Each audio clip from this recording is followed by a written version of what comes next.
know, I'm thinking we should do our cooking videos again. You know, once a month. Sounds good. I think that's the Guinness talking, bud.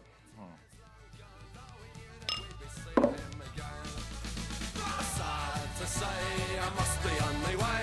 So buy me beer and whiskey, cause I'm going far away. I'd like to think I'll be returning when I can to the greatest little boozer and to Sally McLennan.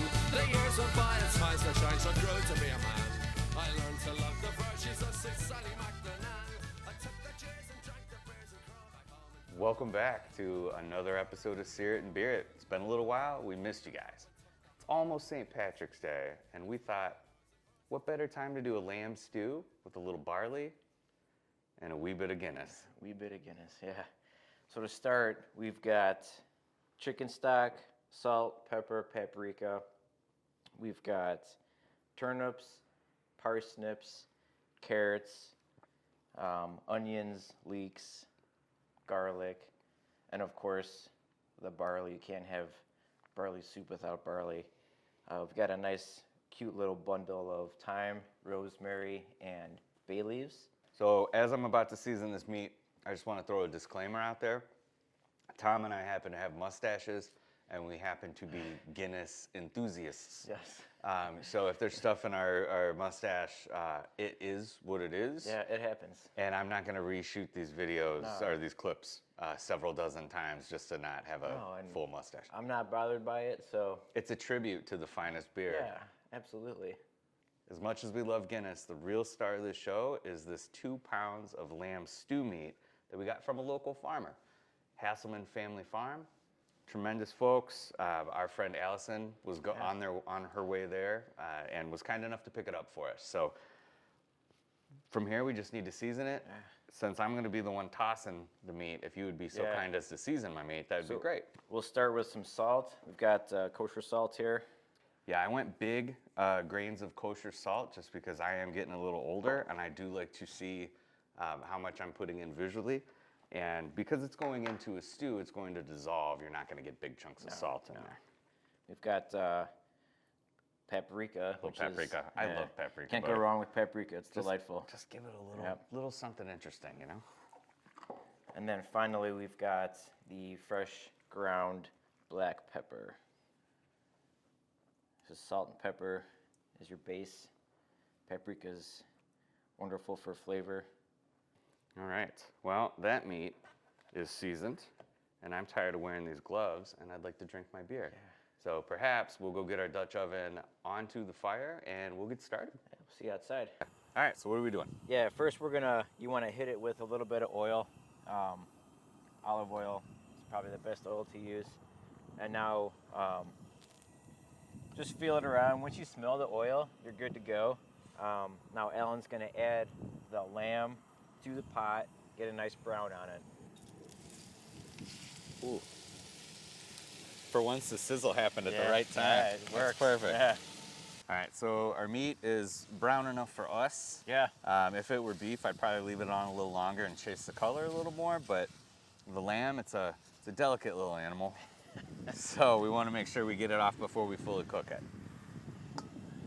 Alan's gonna toss in the onions and leeks, and we want to get those nice and sweated, nice and not caramelized, but a nice brown to them. Most of our veggies, root veggies, onions, yada yada, we've decided to go pretty chunky on the cuts, just because again we're breaking them down and it's going to be in stew, and I like a hearty stew. A nice thick hearty stew is better than not tasting the root vegetables or what you put into it. All right, so we gave our onions 15-20 minutes to break down a little bit. I just topped off my Guinness. I think we're ready to top this off with 6 cloves of garlic. Yeah, we're gonna add in the garlic right now. So the reason that you don't want to add your garlic with your onions is that garlic cooks down very quickly. You really just want the garlic in there long enough to become fragrant. Yeah, once you smell it, you're good. It's about 60 seconds. Yeah. So we have chopped up 1 parsnip, 1, I almost said tulip, turnip. We got the turnip in there. And 3 carrots. So they're here, they're ready to go in. This is the hard part for me, buddy. Like this actually, you had a really good take on it when we talked about it before. This is almost like celebratory. And Yeah, I think it's a celebration of the Guinness because it's just going to enhance our stew, and you don't want to be sad about using a delicious beer in your meal. No, but I am very petty and selfish, so I Sure. kind of just want That is very to true. drink it. Keep Like it I in your have a tum-tum. full one basically, and I kind of still want it. Well, it's going in whether you like it or not. Here's mud in my eye. Yes. At this point now, Alan's going to go ahead and add the lamb that we had set aside. Ooh, give her a little Theoretically. helping hand there. Yeah, thank you, please. Yeah, so we have our vegetables, we have our Guinness, we have our lamb, and then Tom's just gonna go ahead in a little bit. We're gonna add about 10 cups of 10 chicken cups. stock. Yep. We chose chicken stock just because beef has its own pronounced kind of flavor to it. Yeah, it's a very robust. And I had no idea flavor. how the hell to get lamb stock, so I figured chicken is probably where we're settling Yeah, in it's on the this one. safest, most neutral stock to use for Yeah. super stew. So as Tom's gonna add the stock, what we're gonna do now, honestly, you just set this on low, cover it. I like to cover it because I don't want to lose that moisture. Right. And then I'm gonna let this ride for, I'm thinking probably an hour or so total. But about halfway through, we're gonna add our barley because the barley does need time to break down, split open, and Become tender. yeah, you don't want toothy barley. Yeah, it's pretty bad when you got to chew and crunch on your barley. You might notice we're in a different spot. We kind of had to change locations due to the wind. We wanted a more consistent, steady flame for the barley stew. And we get to do these killer b-boy Yeah, stances it's, right now, so like I feel real tough. Totally 90s. Yeah. I'm here for it. Yeah. So we're gonna add that barley to the stew, and then about the last 20 minutes of the cook, we're gonna add this adorable bundle of rosemary, thyme, and bay leaf that Tom put together. It's kind of cute. Yeah, if you're adding fresh herbs, you want to do it toward the end of your cook. If you're using dry herbs, you definitely want to. We would have already had it in there. It would be in before like the whole process of everything. All right, so while our barley is blooming, cooking, blossoming, that's gonna take about a half hour. I don't know, man, like, why Guinness? Why this? Why is this our comeback episode? Oh man, that's a good question. That's why I asked it. Yeah, Guinness is delightful. It's just a good beer to incorporate into any type of stew or soup.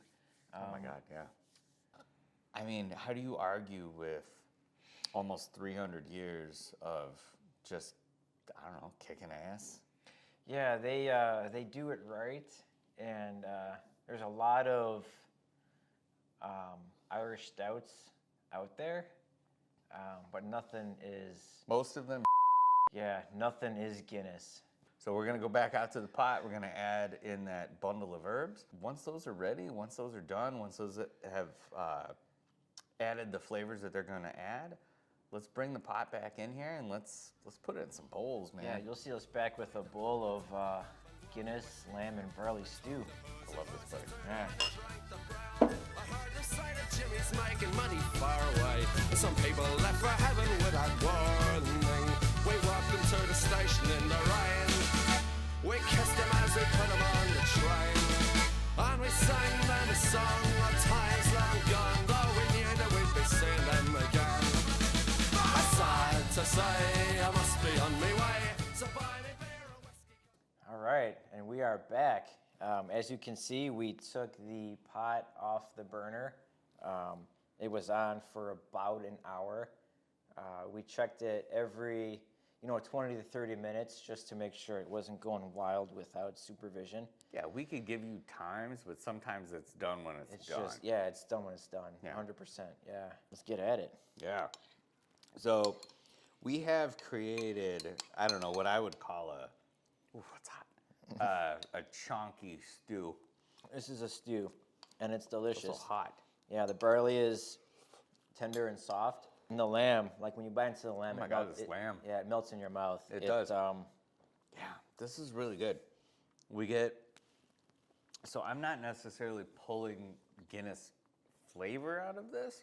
It almost adds like a depth to it that you wouldn't normally get from just plain chicken stock. Yeah. I can't think of a more perfect pairing because this stew is so hearty and it's got so much like umami flavor to it, like savory notes to it, Yeah, that it almost makes this Guinness seem absurdly refreshing. it is refreshing. Yeah. Yeah, which I don't know that people would necessarily tag that onto Guinness without the stew. I don't know. I would. feel like it's refreshing just every day. Every day Yeah, no. drinking, it's refreshing. You will get no arguments from me, friend. No, and it's just more of it adds just a depth to whatever you're cooking with. But that said, if you love beer, if you just like the idea of a hearty stew and you can just enjoy it on a Sunday with family and friends and have knock back a couple of Guinness. 100%. That's what this is. Yeah, this is the way to go. That said, we knocked the rust off with this episode. I don't know if we knocked all the rust off, but we knocked several layers of rust off. And I'm really excited about it, man. Like, I think over the course of 2025, we can do an episode a month and treat everything with the respect that we need to treat it with. Should be fun. Have a great time. Yeah. Well, anyway, more importantly, here's to good friends, Yes. good food, and good beer. Yep. We'll see you next time. To the greatest little boozer and to Sonny McLennan.